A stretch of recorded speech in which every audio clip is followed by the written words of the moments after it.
East Turkestan's, look,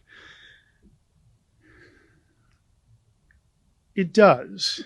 Obviously, geography matters a whole lot in geopolitics.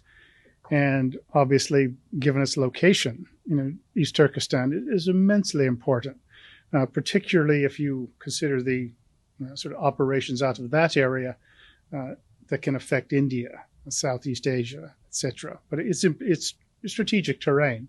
It does suffer from being sort of landlocked, whereas the Pacific Islands are, one, they're already, some cases with Guam and Saipan, they are American territory. With the COFA states, they have these agreements that nobody else has, which gives us this very deep connection.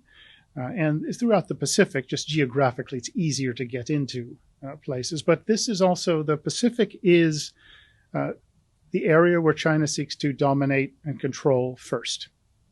Obviously starting with Taiwan, but if you can leapfrog Taiwan and get into the Pacific, then it makes the defense of Taiwan almost impossible. The defense of Japan and South Korea as well becomes problematic. America starts having to defend itself on a line pretty much from the Hawaiian Islands and maybe even all the way back to the West Coast.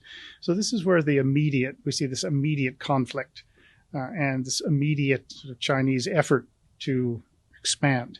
And it's often expanding without firing a shot. That's the best way to do it.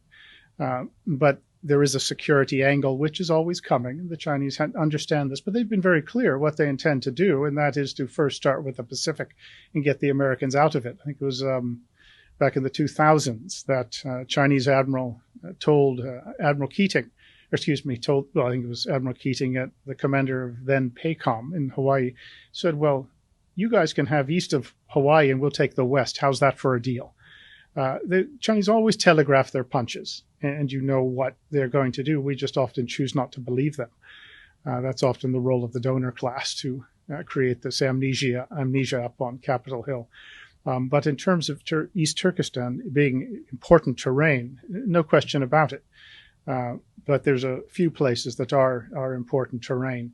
But if you look at a map, you can see why East Turkestan is important, and just by the virtue of people being enslaved, the decent free people ought to have some interest in the place, and to the extent we stand up for that sort of principle, we're better off for it.